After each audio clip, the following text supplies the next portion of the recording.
এসে গেছি বাইরে, বিভৎস পচা গন্ধ, মার্কেট চলছে। এবার আমরা ভিউ পয়েন্টটা খুঁজে বেড়াচ্ছি। ভিউ পয়েন্ট বোধহয় ওই এখান দিয়ে সামনে, বা কাউকে একটু জিজ্ঞেস কর,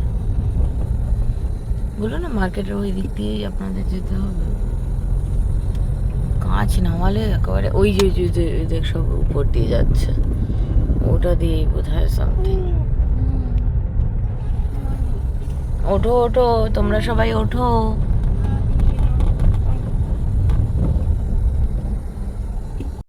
সনম বেওয়ফা নিকলা। এত গন্ধর জন্য আর এত ভিড়ের জন্য এই যে এই লোকটা নামলো না। তবে হ্যাঁ, সত্যি বিভৎস পচা গন্ধ, যেটা হয় অ্যাকচুয়ালি মোহনায়, মানে মাছ বাজারের এই মোহনায় যারা এসেছে তারা তো জানে। তো ব্যাপারটা হচ্ছে সকাল সকাল সারা রাত জেগে বাসি মুখে ওই গন্ধটা, বাপরে বাপ। আমরা কাজ না খুলেও যেটুকুনি হালকা পাতলা আসছিল, আর যে পরিমাণ বিভৎস ভিড়, তাতে করে আমার ফটো তোলার শখ মাথায় উঠে গেছে। চলো যাই। ও বলছে চলো গাড়িটা ঘোরাবো কি ঘোরাবো না বলো। হ্যাঁ হ্যাঁ ঘুরিয়ে নাও। তবে হ্যাঁ, তোমাদের দেখাচ্ছি ব্যাক ক্যামেরা করে। আমরা এখন এই অলমোস্ট এই মেরিন ড্রাইভেরই রাস্তা বলে না এটাকে বল, এটার উপর দিয়ে যাচ্ছি। ভালো লাগছে দেখতে, সমুদ্র দেখতে পাচ্ছি না, বাট ভাইবসটা পাচ্ছি। আরো দেখাই তোমাদের, এই যে এই রাস্তাটা দিয়ে যাচ্ছি। এখান দিয়ে আমাদের এখন কতটা যেতে হবে তারও বলছি।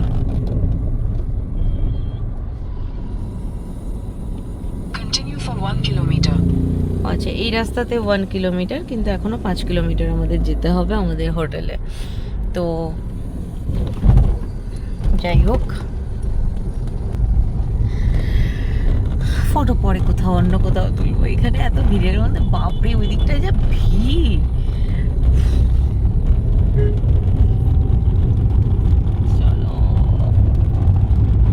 চলো আমরা আপাতত এখানে নামবো, ওল্ড দীঘাতেই এটা।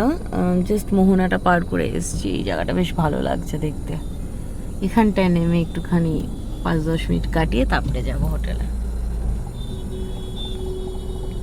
চলো সোনু, রিও, রুহি, ফাঁকাও আছে, ভিড়ভাড়টা নেই।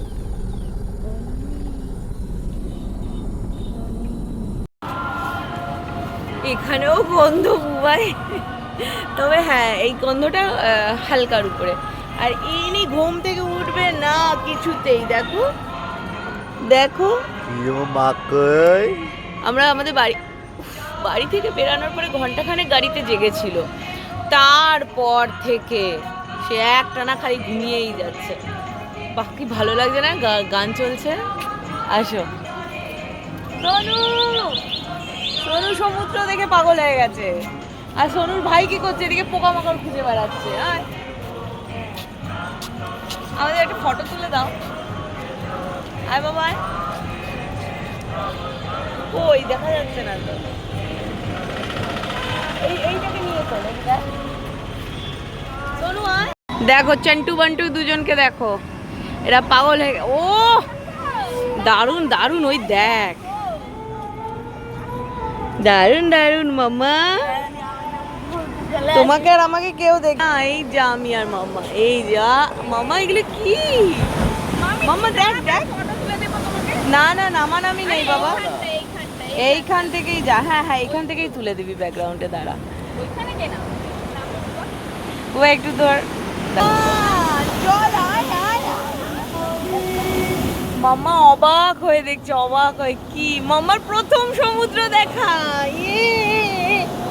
মামা কিন্তু এই নিয়ে 3rd টাইম সমুদ্রে এলো। মানে এর আগে জুন মাসে এসেছে মন্দারমণি, জুলাইতে এসেছে দীঘায় মামার বিয়েতে, আবার আগস্টে আবার দীঘা, কিন্তু ফার্স্ট টাইম সমুদ্র দেখলো। এর আগে সমুদ্র দেখতে পায়নি মামা, চান্স পায়নি।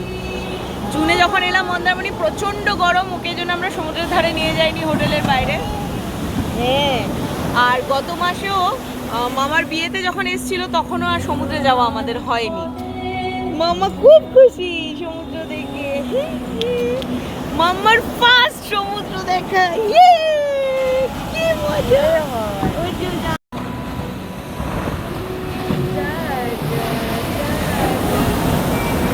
ফটো তুলে দিচ্ছে।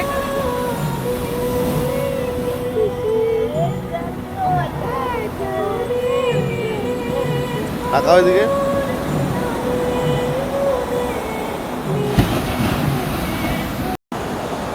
মামা কি আসছে ওদিকে?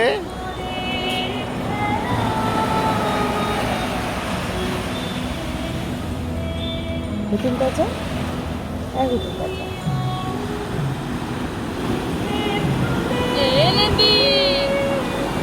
সকাল সকাল ঘুম ভেঙে উঠেছে তো ও না, মানে পুরো অবাক হয়ে গেছে যে আমি তো বাড়ির থেকে বেরিয়ে গাড়িতে ছিলাম, ঘুম ভেঙে আমি কোথায় এসেছি, এটা কি সমুদ্র, তো আর বুঝতে পারছে না।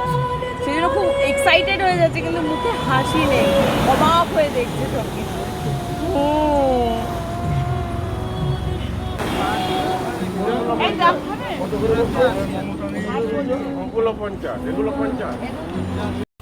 আমরা এসে গেছি ফাইনালি। এই যে আমাদের সি রিসর্ট, আর এই যে আমাদের ম্যাডাম। আমরা এবার এন্ট্রি নেব। চলো যাই। ওখানে ব্রেকফাস্ট করে আপনারা একটু ঘুরে আসুন, 11টা 11টার মধ্যে রুম দেবো। যে কটা হচ্ছে আমি পরপর খালি হচ্ছে দিতে থাকছি, আর যদি তার আগে হয়ে যায় আমি কল করে দেবো। ঠাকুমা, দুজনের মাঝখানে ঠাকুমা বসে আছে, দেখো। হ্যাঁ, বড় ঠাকুমা, ছোট ঠাকুমা না, বড় ঠাকুমা। আবার করে বলে হ্যাঁ হ্যাঁ হ্যাঁ। খেতে হবে না? খেতে হবে, খিদে পেয়েছে, পেটুটার মধ্যে খিদে পেয়েছে। ও বাবাকে ওরমভাবে পা দিয়ে রাখতে হয়, বাবা দেখাচ্ছে না, বাবা ফোন। অ্যাকচুয়ালি এবার আমরা থাকবো সি রিসর্টে নয়, ওদেরই আর একটা নতুন হোটেল গ্র্যান্ড সিতে। তবে আমরা এসে গেছি অনেক তাড়াতাড়ি, এখনও তো চেক আউটের সময় হয়নি, তাই আমরা সি রিসর্টের একটা রুমে আপাতত 2 ঘন্টার জন্য রয়েছি। তারপরে এখান থেকে পাশেই ওদের হোটেলটা গ্র্যান্ড সি, সেখানে যাবো, আর সেখানে গিয়ে তারপর তোমাদের সাথে শেয়ার করছি, দাঁড়াও। আর এই সি রিসর্টেই তোমরা দেখেছো গত মাসেই আমার ভাইয়ের বিয়ে গেছে, এখানেই হয়েছিল বিয়েটা, ডেস্টিনেশন ওয়েডিং। আর তাছাড়া এই হোটেলে কিন্তু আমার আরেক ভাই রয়েছে, মানে আমার যে ভাইয়ের বিয়ে হলো তারই বন্ধু এখানে জিএম। তো বুঝতেই পারছো ভাই থাকলে যেটা হয় একটু ফেসিলিটি তো পাওয়াই যায়। তো সেই জন্য আপাতত বাচ্চা নিয়ে ওয়েট করার জন্য আমরা রিসেপশনে নয়, টেম্পোরারি একটা ঘর পেয়েছিলাম, আর সেখানে আমরা ওয়েট করছিলাম। আর এদিকে এখন ব্রেকফাস্টের টাইমও হয়ে গেছে, তো সি রিসর্টেরই আমরা বাফেতে চলে এসেছি, কমপ্লিমেন্টারি ব্রেকফাস্টে। তো আমি আর দিয়েবাবু সবার আগে ব্রেকফাস্ট করে নিচ্ছি, কারণ রিও আর সোনু বললো ওরা একটু পরে খেতে চায়, ওরা এখন একটু ঘুমোচ্ছে রুমে, রুহিও ওদের সাথেই রয়েছে। আমরা খেয়ে গেলে ওরা আসবে, আর তারপর খাওয়া দাওয়ার পরে আমরা চলে যাব গ্র্যান্ড সিতে। আর দেখতেই পাচ্ছ কমপ্লিমেন্টারি ব্রেকফাস্ট, এখানে প্রচুর অপশন রয়েছে খাবারের, আর প্রত্যেকটার টেস্টই খুবই সুন্দর।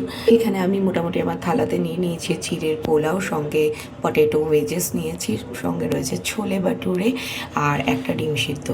খুব জোরে খিদে পেয়ে গেছে, কিন্তু সবার আগে একটু চা খেতে ইচ্ছা করছিল, তবে দেববাবু বললো না, আগে ব্রেকফাস্ট করে নাও, তারপরে চা খাও, খালি পেটে চা খেলে গ্যাস হয়ে যাবে।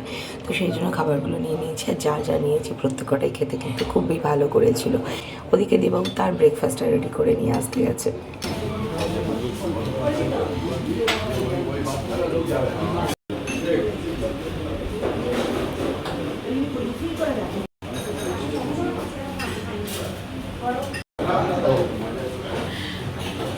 ফার্স্টে একদম বাঙালি স্টাইলের ছোলে বাটুরে, মানে লুচি তরকারি বলতে পারো।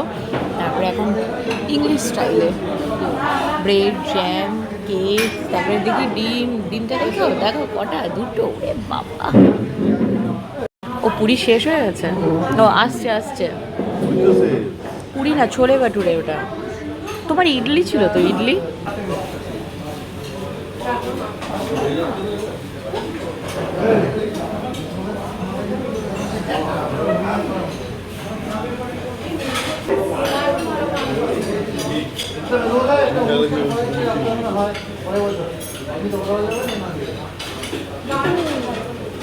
তুমি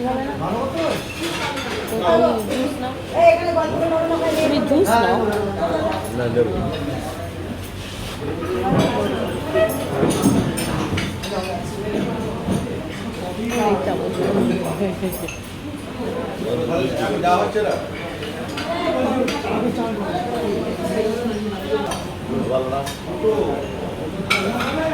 জুস ভালো না?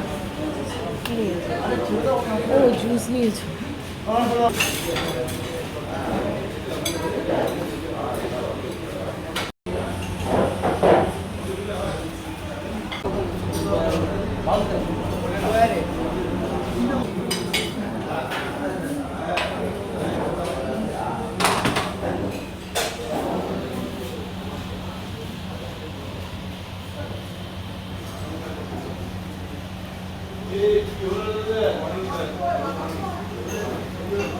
এখন ব্রেকফাস্ট কমপ্লিট আমাদের, এবার আমরা রুমে যাব আর বাচ্চা পার্টিকে মানে রিওকে আর রিওকে আর সোনুকে খেতে পাঠাবো। ওরা বললো তোমরা আগে খেয়ে আসো, আমরা শুয়ে নিই, ওদের এখনো ঘুম কাটিয়ে।